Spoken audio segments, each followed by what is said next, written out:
Historical legal codes are the oldest and strangest user agreements in the world. No one reads the fine print. And if you do, there are so many crazy clauses that you wonder how humanity has survived to this day. We have prepared a ranking of 50 of the most absurd, funny, and frightening laws ever applied.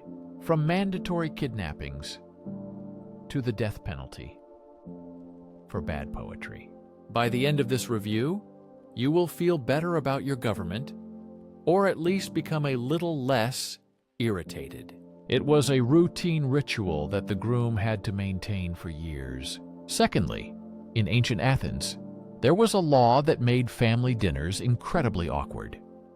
If a man died without male heirs, his daughter was obliged to marry the closest male relative, often an uncle or cousin. It was not about love. The purpose of such a marriage was to keep family property and wealth within one lineage. The daughter, called an epikuro, was more of a vessel for passing on the inheritance.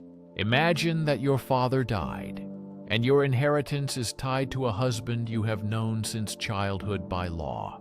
In the 14th century in France, animals could be brought to court. One of the most famous cases involved a pig arrested for attacking a child. The pig was sentenced to hanging in the main square, dressed in human clothes for the occasion. If you think your state regulates substances strangely, that's not all. Let's consider the Ottoman Sultan Murad IV. In the 17th century, he completely banned coffee. In his opinion, coffee houses were hotbeds of political and social discontent. The punishment was not limited to a fine or warning. The first person caught with a cup of coffee was beaten. Upon the second offense, the person was put in a leather sack and thrown into the Bosphorus. This is a truly serious attitude towards caffeine addiction. A severe punishment for the simple desire to drink a cup of coffee, reflecting the strictness of the Sultan. From 1881 to 1974, Chicago had so-called ugly laws. These regulations prohibited people with diseases or disabilities from appearing in public. The law forbade those with visible defects from appearing in society, so as not to offend or disturb healthy citizens. It was a cruel social policy. It was a law that treated people as aesthetic problems to be hidden, rather than as full members of society. In ancient Rome, there was the principle of patria potestas, the power of the head of the family, giving him absolute control over the life and death of his children. In ancient Rome, the father had so much power that he could legally sell his son into slavery. But there was a strange loophole in the law. If the son sold into slavery managed to gain freedom, he returned under the father's authority. But the law allowed this only 3 times. After the third sale into slavery, the son became legally free from the father forever. A terrible system with an unusual rule. 3 violations. Exit. In medieval England, there was a position called the aliconer, which was real and legally mandatory. Their task was to check the quality of beer. How did they do it? They poured beer onto a wooden bench and sat on it wearing leather pants. If the pants stuck, the sugar content was too high. If the pants stuck when trying to stand up, the batch of beer was considered low quality. King Edward III introduced laws regulating everything, including shoe length. Ordinary people were forbidden to wear shoes with toes longer than 15 centimeters. There were no restrictions for the nobility. One of the earliest known copyright court decisions dates back to the 6th century in Ireland and sounds like a proverb. Saint Columba secretly copied a valuable book of Psalms from his former teacher, Saint Finian. The dispute reached the Supreme King, Maxerbel. After hearing the case, he made a simple and fair decision. The verdict stated, To each cow, its calf; to each book, its copy. The copy belonged to the owner of the original. This decision established a legal precedent for intellectual property more than 1,000 years before the invention of the printing press. In an ancient Greek city known as the City of Thieves, there was a law that regulated artists' rights. In the 16th century, if a sculptor or artist created a public artwork, it had to be a perfect and idealized representation of its subject. If city officials considered the work worse than the original, the artist was required to pay a huge fine.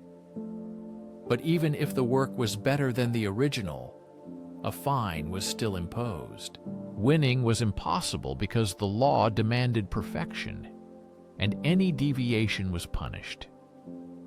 Artists lived under constant pressure and strict control. In the 16th century in England, King Henry VIII introduced a beard tax, that is, a fee for having facial hair. The tax was progressive. A common person paid a little, while a high-ranking noble paid significantly more for the right to wear a beard. The law served not only to collect money but also to maintain the social hierarchy, forcing everyone to know their place, even by the hair on their chin. Compared to this, the modern, clean-shaven corporate style seems much less oppressive and strict. In medieval Germany, for several centuries, the law allowed married couples to peacefully resolve their conflicts and disputes. In the past, disputes were settled by combat in a duel, but it was an unusual duel. The man was placed waist-deep in a pit, with one hand tied behind his back. The woman could move freely around the edge of the pit and was armed with a pouch containing 3 stones. The man held a club. The duel lasted until someone surrendered. This is probably the only historical legal process that sounds like it was invented by the characters of Looney Tunes cartoons. In the Massachusetts Bay Colony in the 17th century, the Puritans officially banned the celebration of Christmas. From 1659 to 1681, anyone who showed Christmas spirit, held feasts, avoided work, or sang carols faced a fine of 5 shillings. The Puritans believed that Christmas was a decadent pagan holiday without biblical justification. For them, it was a day of extravagant pleasures, not pious reflections. At that time, somewhere, a Fox News anchor probably just fainted from the news. Iceland has a law based on centuries-old tradition that defines how surnames work. It is nothing like the rest of the Western world. Instead of a family surname passed down from generation to generation, Iceland uses a system where the surname is formed from the father's or mother's name with an added ending. Icelanders use a patronymic system. A person's surname is formed from the father's name, to which son is added for a son or daughter for a daughter.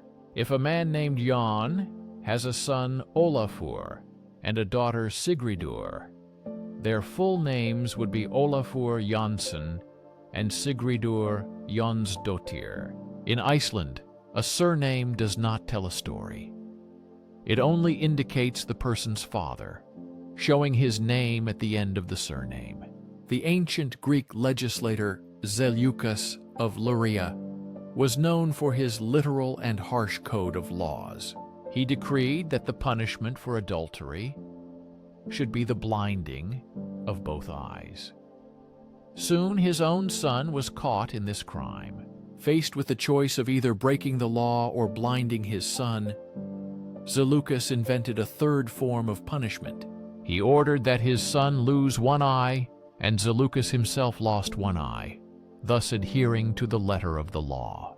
Thus, 2 eyes were deprived of sight, demonstrating a strange and cruel form of mercy, justice, and a loophole in the law in one terrible act. In the 13th century in Wales, the laws of Hydia established the exact legal value of a cat. The kitten had a certain value in the laws, which showed the importance of animals in the legal system of that time. From birth until the kitten opened its eyes, its value was 1 penny. After that, until it caught its first mouse, it was 2 pennies.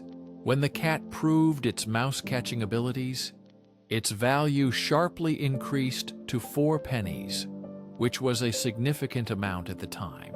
If a cat guarding the village barn was killed, the punishment was much harsher. The cat's owner could be fined 1 unit from his sheep and wool. Even 800 years ago, people understood that it was better not to mess with a person associated with a cat. In the United Kingdom, it is still technically illegal to die in the Parliament building. This is not an ancient superstition, but a legislative genius based on bureaucracy. The logic, if it can be called that, is as follows. Anyone who dies within the palace walls is entitled to a state funeral. To avoid huge funeral costs for every politician or tourist, it was simply made illegal to die on Parliament grounds. How this is enforced is unknown, but it would be interesting to see how they try to control it. In the year 1696, England introduced the infamous window tax. In the past, there was a tax whose amount depended on the number of windows in a house. The government believed more windows meant a richer person.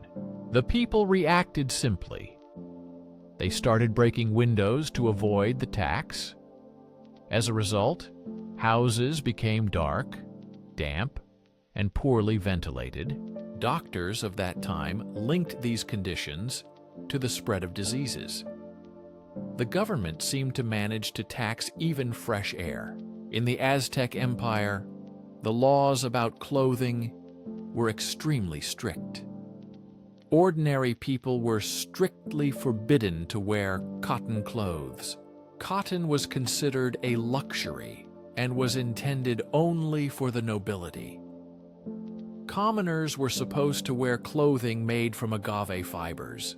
Violation of this law was punishable by death, not by a fine or public disgrace. This gives new meaning to the phrase fashion victim. In Anglo-Saxon England, there was a law called Frank Pledge, which created a system of collective police supervision. Communities were divided into groups of 10 households, called tithings. If one committed a crime, the others were obliged to report him. If a group failed to bring the culprit to court, the entire group was heavily fined. It was like a group project where one mistake caused everyone to fail. The 12 Tables of ancient Rome had one of the most brutal debt laws. If a debtor owed money to many creditors and couldn't pay, creditors could physically cut the debtor's body. Historians argue if this law was literal, but the mere suggestion is shocking. Compared to this, modern credit card threats seem friendly reminders. According to Herodotus, Egyptian pyramid builders had to eat a daily ration of garlic and onions. This was not for flavor, but for health reasons. This was the first state-sponsored wellness program designed to prevent disease among workers. Like a boss offering a salad bar, but the salad was raw garlic and onions. The job is to build a tomb for the god king. Now go back to the limestone, Steve. Soon you will have a work grade. 23. In the 13th century in Florence, a city obsessed with its public image, picnics and eating on church steps were banned. It wasn't out of respect for the holy ground. The city's elite were simply tired of seeing commoners making the place untidy. So they didn't just ask people to leave. Enjoying a sandwich in the wrong place became a punishable offense. Florence, come for the art, but get fined for sandwiches. In the ancient Greek city of Lacri, the lawmaker Zeleucus introduced a rule for those who wanted to propose a new law.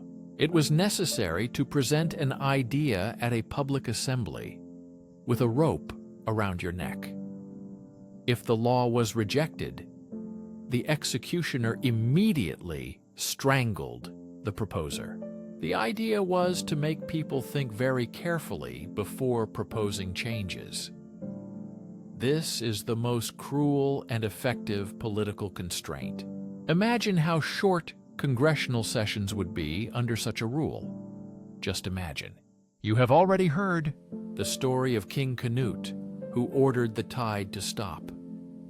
It was not an act of arrogance. It was a carefully planned political spectacle. His court was full of flatterers who said he was omnipotent. Tired of lies, Canute placed his throne on the beach and ordered the tide to stop. When the waves still wet him, he turned to the court and called them idiots. He didn't just say they were wrong, he made planet Earth do it for him. That's how you win an argument. In medieval Scotland, sanitary laws were quite creative. The lack of sewage meant waste was thrown out the window. To bring some order to this chaos, the law required loudly shouting, "Water caution," a fraction of a second before throwing. It was a distorted form of warning. This law did not forbid throwing filth onto the street.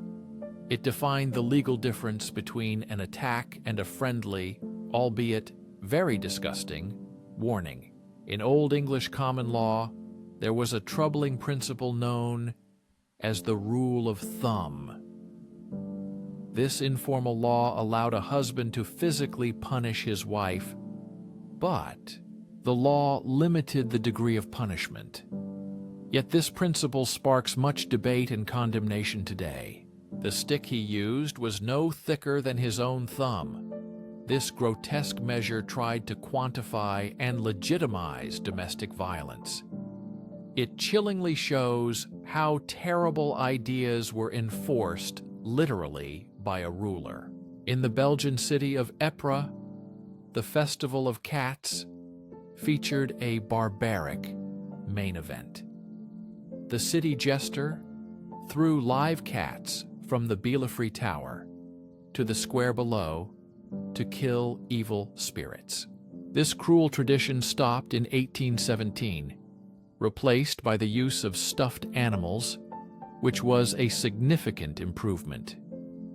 Yet, one wonders what other ideas were considered during those early city council meetings. Seriously, what was the alternative plan? Such barbaric customs show how far society has come in rejecting cruelty as entertainment. When Oliver Cromwell took control of England in the 17th century, he legally declared war on fun by banning all stage plays and shutting down every theater. Theater was seen as a source of immorality. This government ban was like a father unplugging a Nintendo after hearing a swear word, but on a national scale. Unlike a typical father, Cromwell was a military dictator who ruled for 18 years, controlling culture and art through strict laws. The ancient Hittite civilization had one of the strangest codes of laws ever found, contained penalties for everything. But the truly strange ones were the laws about bestiality. Sex with a horse or mule was not considered a capital crime. However, one could not appear before the king after such an act. Sex with a pig was punishable by death without exceptions. There is a very disturbing story behind this. Better not to know about it. I just won't ask any questions. Next, the 12 tables of ancient Rome, where there were special rules for funerals. The idea did not arise for safety reasons at all. It was invented by the automotive industry when cars began killing thousands of pedestrians.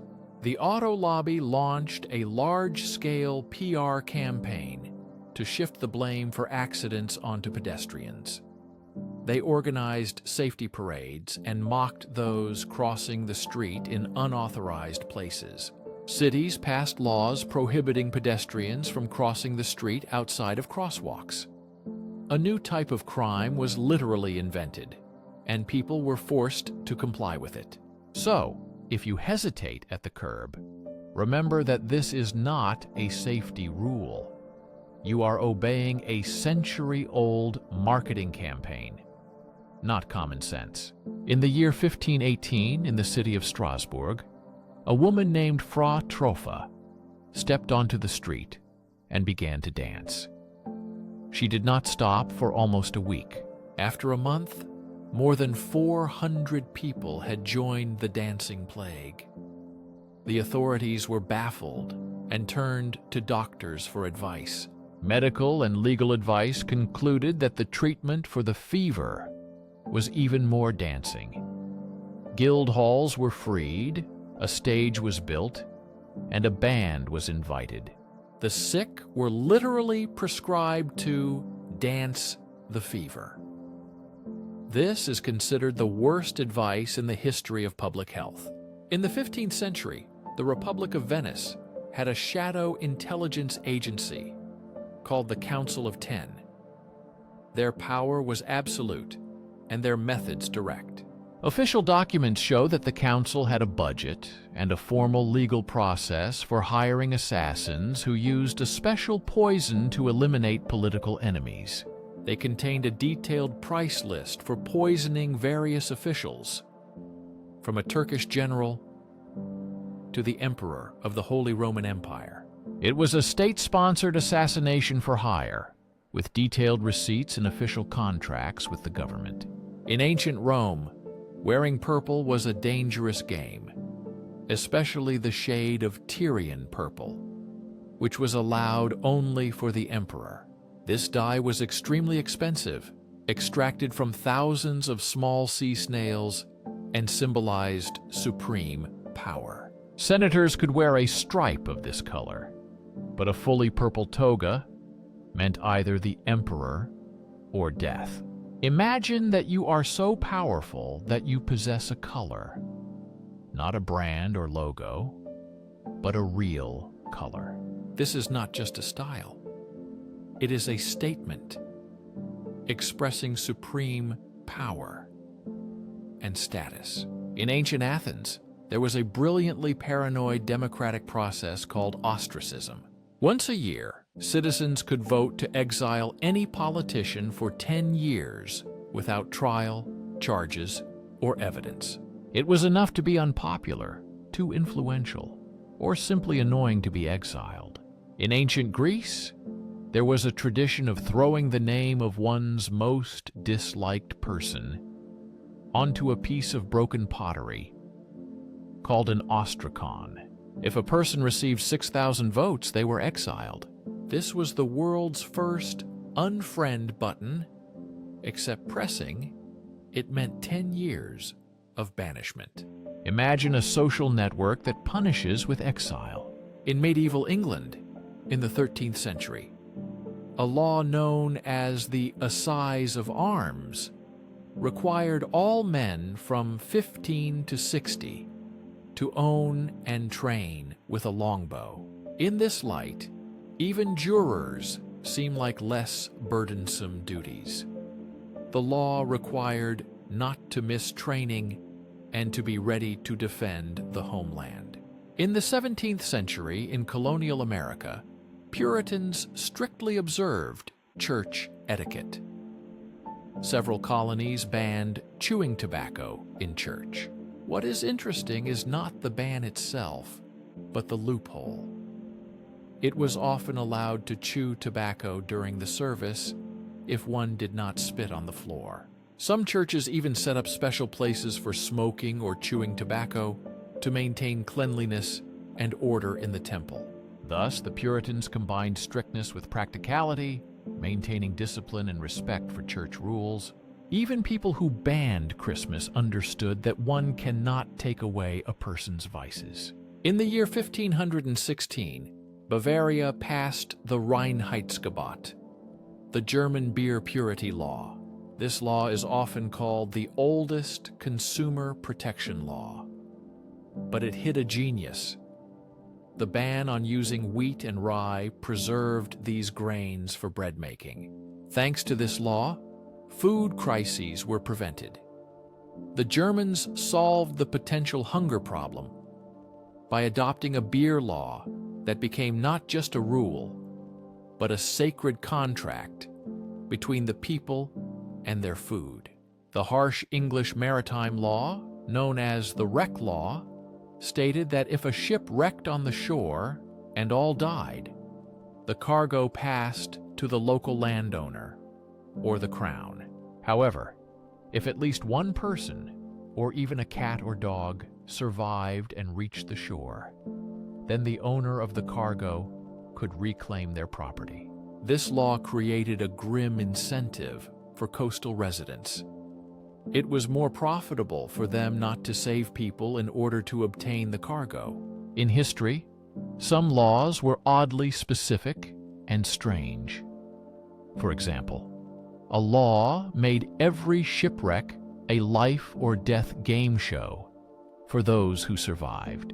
In Tudor England, under King Henry VIII, the government regulated the size of men's codpieces, the padded part of their clothing.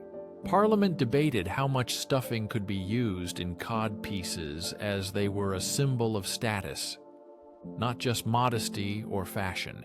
The codpiece was like a 16th century version of a man showing off pictures of a Lamborghini he did not own. In Vermont, an old, strange law made it illegal for spouses to whisper to each other in bed.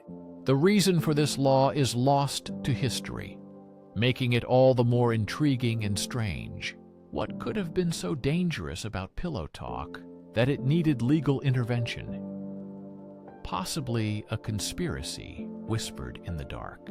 In the Philippines, there exists a law that effectively criminalizes gossiping under the revised penal code. Spreading rumors or unverified stories that damage someone's reputation is a punishable crime. The local nickname for a gossip is Amorites. This law is essentially the government's official anti-Amorites weapon. It might be the only country where spilling the tea can lead to a trial. Under ancient Scottish law, there was a special criminal offense called clam hew. It applied if a blow was so strong it caused bleeding, but without a weapon. A simple punch that tore the skin was considered a clam. The offender was fined depending on their social status. The higher the rank, the larger the fine. This legal system essentially says, we know people will fight, so at least let's formalize it on paper in advance. In Wisconsin, the American dairy capital, there are surprisingly strict laws about butter. It is forbidden to serve butter substitutes, such as margarine, without a special request from the customer. Moreover, all butter sold and served must be quality checked by an official state-licensed butter taster. Imagine a job where your sole task is to assess the quality of butter. Such a job exists and is a serious profession in Wisconsin. The professional duty to judge the quality of butter is more than a career. It is a true calling, demanding expertise and passion beyond the ordinary expectations. The bounty plan was initially successful, reducing the cobra population significantly and encouraging citizens to catch and kill the snakes for rewards.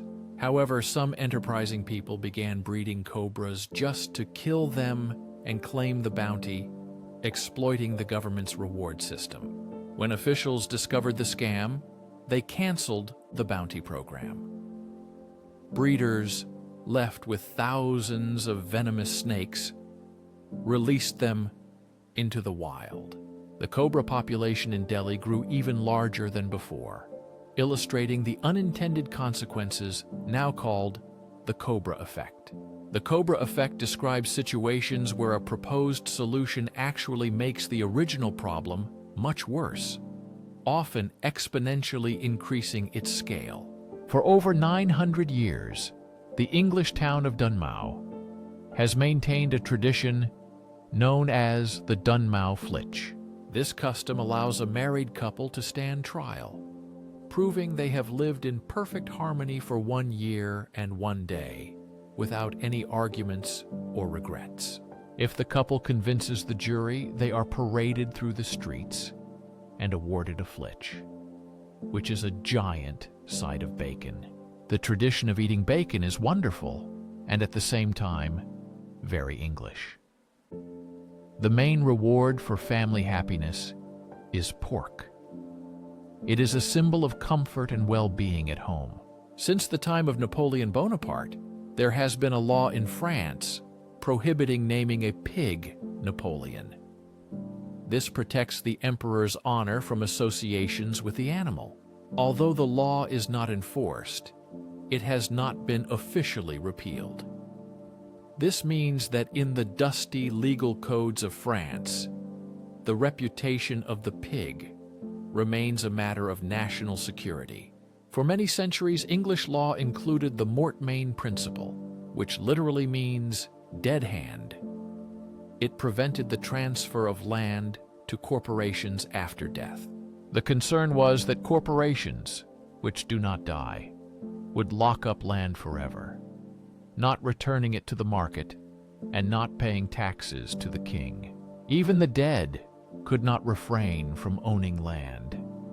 We reviewed 49 points, only one remains. Before the finale, time for the final verdict.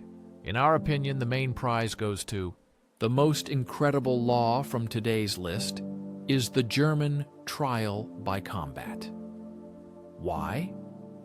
Because it is the only legal proceeding in history that sounds like a script from Wile E. Coyote. A man in a pit, a woman waving a sack of stones. This is pure madness in the legislative process. Do you agree with our verdict? Or does another law deserve this dubious fame? Write in the comments what you think. And now, our final entry, number 50. The 12 Tables of Ancient Rome not only regulated debts and funerals, they also feared poetry. The law stated that if someone wrote a satirical or defamatory poem about another citizen, called Carmen Famosum, the punishment was death. For a malicious limerick, one could be beaten to death with clubs. This was the highest form of cultural cancellation. Society feared offensive satire so much that it made it a crime with the highest penalty. This proves that throughout history, the pen has been mightier and more dangerous than the sword. Here are 50 more reasons why human logic has always been evolving. But now it's your turn. Proceed to read the comments and choose the most barbaric and idiotic law from this list. Try to defend it no matter what. Let's see how smart you are. Make the best argument in defense of this indefensible law. Show your skill in justifying the absurd. It will be interesting to see how inventive you are. And while you're at it, don't forget to subscribe so you don't miss new videos and discussions. Your opinion is very important.